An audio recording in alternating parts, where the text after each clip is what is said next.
नमस्कार मित्रांनो. राज्यातील शिक्षण क्षेत्रामध्ये मोठा धक्कादायक प्रकार हा समोर आलेला आहे. शालार्थ आयडी मध्ये मोठ्या प्रमाणावर बनावटगिरी झाली आहे. याचा शोध घेण्यासाठी आता राज्य सरकारने थेट SIT म्हणजेच स्पेशल इन्व्हेस्टिगेशन टीम ही नेमली आहे. त्यामध्ये पुण्याचे विभागीय आयुक्त यांच्या अध्यक्षतेखाली ही SIT कमिटी स्थापन करण्यात आली.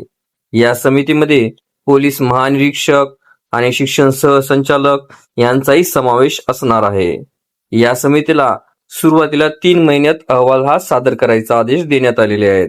पण तपासाची व्याप्ती ही मोठी असल्यामुळे समितीने सरकारकडे अजून 3 महिन्याची मुदत ही मागितली आहे. कारण काय तर 7 नोव्हेंबर 2012 ते 7 जुलै 2025 या कालावधीत नियुक्त झालेल्या शिक्षक आणि शिक्षकेतर कर्मचाऱ्यांची संपूर्ण माहिती गोळा करण्यास मोठा वेळ लागत आहे. दरम्यान शालेय शिक्षण विभागाने सर्व खासगी अनुदानित शाळांना मोठे आदेश दिलेले आहेत.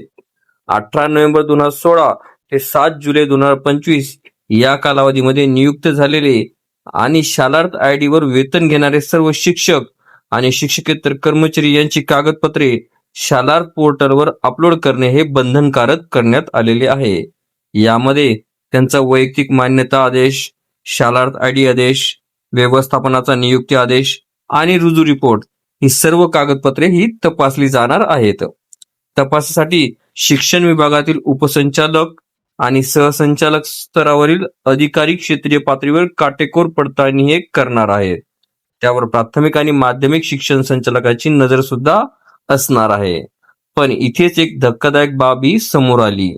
राज्यातील हजारो शिक्षकांची माहितीच अद्याप अपलोड केलेली नाही.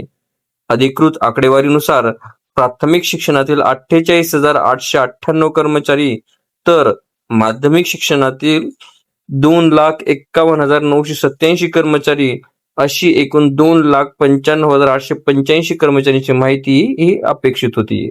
पण अजूनही 2,796 शिक्षक शिक्षकेतर कर्मचाऱ्यांची माहितीच ही अपलोड करण्यात आलेली नाही. यामध्ये प्राथमिक शाळांमधील 709 आणि माध्यमिक शाळांमधील 2,087 कर्मचाऱ्यांचा समावेश आहे. आता या सर्व प्रकरणात पुढे काय होणार? शिक्षण विभागाने तर स्पष्ट केलंय की ज्या शिक्षकांची माहिती ही अपलोड झालेली नाही त्यांची 1 महिन्याच्या आत सुनावणी घेतली जाईल. त्या सुनावणीनंतरच पुढील कडक कारवाईला निर्णय हा घेतला जाणार आहे. म्हणजेच येत्या काही महिन्यामध्ये शालार्थ आयडी घोटाळ्याबाबत मोठे खुलासे होण्याची शक्यताही व्यक्त केली जात आहे. मित्रांनो, या प्रकारामध्ये पुढे काय कारवाई होते, किती शिक्षक अडचणीत येतात आणि सरकार कोणते मोठे निर्णय घेते हे पाहणे आता महत्वाचे ठरणार आहे. जर आपल्याला व्हिडिओ आवडला असेल तर लाईक करा, ही माहिती इतर शिक्षकांपर्यंत नक्की शेअर करा आणि अशाच अपडेटसाठी चॅनलला सबस्क्राईब करायला विसरू नका. धन्यवाद.